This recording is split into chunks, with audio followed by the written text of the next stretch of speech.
Welcome to Headstones and Microphones, where we use AI to step into the past through a researched, first-person simulation of history's most interesting people. I am your host, Calvin. While we've added some creative storytelling, our goal is to inspire your own study of these fascinating lives. Now, let's meet our guest. I am absolutely honoured to be sitting across from a man whose name is practically synonymous with the American dream and the industrial age. For those who may somehow not know who you are you? My name is John Davison Rockefeller. Most people remember me as the founder of the Standard Oil Company, and perhaps as one of the first great philanthropists of the modern age. But at my core, I've always just considered myself a man of business and a man of faith who believed in the value of a hard-earned dollar. A legend indeed. Let's start at the very beginning. When and where were you born? I was born on July 8, 1839, in a lovely little town called Richford, New York.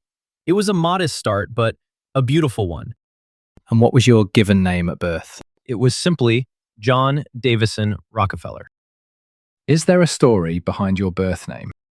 My middle name, Davison, was my mother's maiden name. She was Eliza Davison, and she was the rock of our family. I carried her name with great pride because she taught me everything I knew about discipline, thrift, and devotion. Your mother sounds like a powerful influence. What was your hometown like growing up? Richford was rural and quiet, but we moved around quite a bit in New York and eventually to Ohio. When we settled near Cleveland, I really saw the world opening up. It was a place of opportunity, even then. What was your family life like? It was a bit of a contrast, you might say. My mother was deeply religious and very strict. She used to say, "Willful waste makes woeful want." My father, William, was a traveling salesman. He was rarely home and quite a colorful character, but he taught me the art of the deal. Between the two of them, I learned both how to save and how to trade. What kind of kid were you? I was a very serious, methodical boy. I wasn't much for rowdy games. I liked to count things. I actually kept a small ledger book where I recorded every penny I earned and spent. I was quite focused on helping my mother and ensuring our family was stable. Every penny? That's impressive. What were your biggest fears growing up? My biggest fear was debt and instability. Seeing my mother struggle while my father was away made me realize how precarious life could be. I was determined to build a foundation that could never be shaken. What did you dream of becoming as a child? I dreamed of being worth $100,000 and living to be 100 years old. I felt that if I could achieve financial independence, I could do the most good for my family and my church. Those are some specific goals. What were some of your favorite activities in school? I had a great fondness for arithmetic. Numbers always made sense to me. They were honest. I also enjoyed debating and music. I actually played the piano. I can see the arithmetic helping later on. What was your first job? My first real job was as an assistant bookkeeper for a small produce commission firm called Hewitt & Tuttle in Cleveland. I started on September 26, 1855. I called that day Job Day for the rest of my life and celebrated it more than my own birthday. Was there a moment where you realized you were different from everyone else? I don't know if I felt, quote, different, but I noticed I had a level of patience that others lacked. While others were rushing or panicking during market swings, I found I could stay very still and look at the logic of the situation. I realized that control over one's emotions was the key to control over one's business. That's a powerful insight. What's a decision that changed everything for you, but felt small at the time? Deciding to invest in a small oil refinery in 1863. At the time, oil was a messy, risky business. Many thought it was a fad, but I saw the potential for light, cheap, reliable light for every home. That small investment grew into Standard Oil. And that leads right into it. What was your biggest break? The realization that the secret to the oil business wasn't just drilling, but refining and transportation. By focusing on the efficiency of the middle of the process, I was able to bring order to a very chaotic industry. What were your biggest struggles before success? Getting people to trust the vision of a large-scale organized corporation. In the early days, capital was hard to come by, and the market was incredibly volatile. I spent many sleepless nights wondering if the whole structure would hold. Did you ever consider quitting? Never. Once I put my hand to the plow, I did not look back. I believed the work I was doing was useful to the world. Were there any specific daily habits or routines that you feel are essential to your success? Discipline was everything. I lived by the clock. I took a short nap every day after lunch. It kept the mind sharp. And of course, the ledger. Always know where your resources are going. What job would you have had if fame never happened?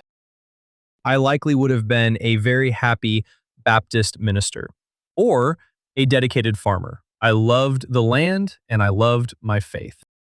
What was your life like before fame? It was simple and focused. I spent a lot of time with my wife, Seti, and our children. We lived very modestly even as the business began to grow. We didn't want the children to be spoiled by wealth. How did relationships change after success?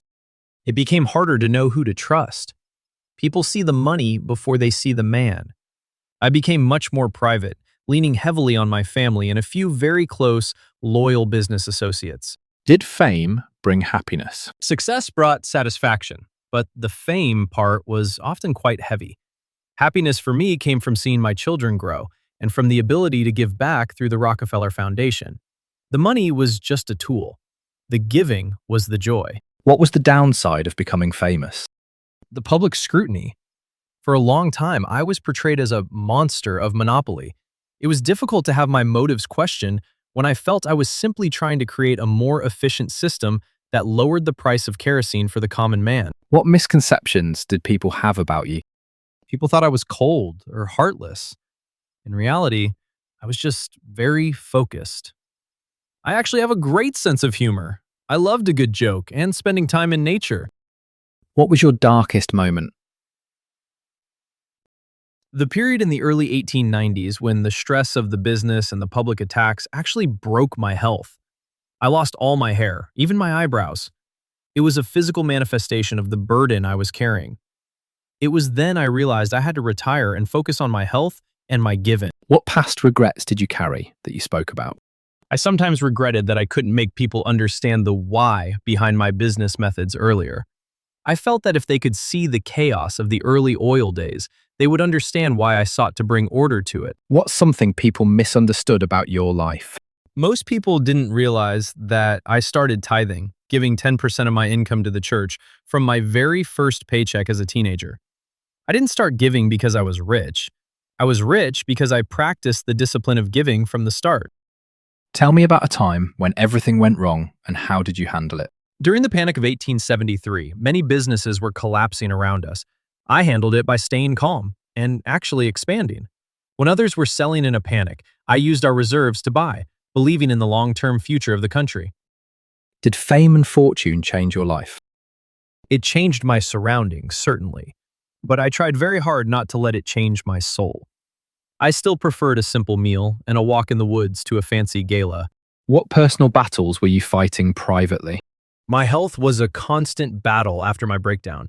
I had to learn to let go of the control I had over Standard Oil and trust others to run it while I focused on the business of philanthropy. Who had the biggest influence on your life? My mother, Eliza. Her lessons in thrift and faith were the blueprints for my entire existence. What was life like in your final years? They were actually quite peaceful. I spent my time at my estate, Kaikit, playing golf. I loved golf. And handing out shiny new dimes to children and neighbors as a symbol of thrift. I was much more relaxed than in my younger days. What were you working on in your career before you passed away? I was entirely focused on the Rockefeller Foundation. We were working on eradicating hookworm and improving medical education.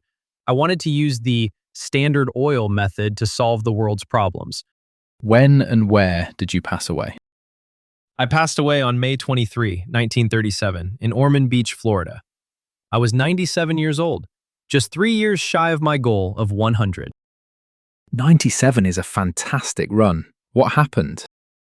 It was simply old age. My heart just decided it was time to rest after a very long and busy life. What's a random fact about you most people have never heard? I was an avid landscape architect. I spent hours planning the roads and the placement of trees on my estates. I loved moving large trees to create the perfect view. What's the craziest rumor ever told about you? Oh, there were rumors that I drank the blood of young people to stay alive. Utterly ridiculous. I lived on a very strict diet of milk and crackers for many years because of my stomach issues. Milk and crackers is definitely less dramatic. What was your most unique habit? Handing out those dimes. I kept a pocket full of them. It was my way of starting a conversation about the value of money with everyone I met. What was your favorite food? As I got older, I kept it very simple. I loved a good bowl of bread and milk. Simple, honest food. Did you have a favorite restaurant? Not particularly. I always preferred the cooking in my own home. What was your favorite book? The Bible, without question. It was my guide for both life and business. Did you have any known rivalries? The press certainly tried to create one with Andrew Carnegie. We used to send each other playful gifts. He once sent me a suit of Scottish heather, and I sent him a crate of fine whiskey. We were competitors, but we also respected what the other had built. Tell us a story nobody talks about. People don't often talk about how much I loved trees. Once, I had a giant tree moved miles across my property, just because I thought it would look better on a specific hill. I'd watch the engineers for hours. I loved seeing big things move through human effort. What's your funniest behind-the-scenes moment? On the golf course, I was quite serious about my game. If I hit a bad shot, I would sometimes talk to the ball as if it were a naughty employee. My friends found it hilarious. Did you ever prank someone? I wasn't much of a prankster, but I did enjoy a bit of dry wit. I once told a man who was complaining about a nickel that if he took care of the nickels, the dollars would take care of themselves. He didn't find it as funny as I did. What was the most outlandish purchase you made? I suppose my estate, Kaiket. But even then, I saw it as an investment in a legacy for my family. What advice would you give people chasing success? Don't chase the money, chase the service. If you provide something the world needs, and you do it more efficiently than anyone else, the money will find you. And once it does, remember that you are merely a steward of it. Mr. Rockefeller, this has been an absolute masterclass. Do you have any closing remarks about the interview or the stories you've shared that you would like to share with the listeners before we sign off? It has been a pleasure, Calvin. I would just like to say to your listeners, don't be afraid to give up the good to go for the great. Keep your ledgers balanced, your faith strong, and always remember to enjoy the view. Thank you for having me back for a chat. What an incredible look into the mind of a man who truly shaped the world we live in today. From his childhood ledger to the dimes in his pocket, John D. Rockefeller's story is one of incredible discipline and vision. Thank you so much for joining us, Mr. Rockefeller. And that wraps up another conversation from Beyond the Grave. Thanks for joining us on the Headstones and Microphones podcast. Remember, legends may die, but their stories never do. Please help spread the word by sharing and following the pod.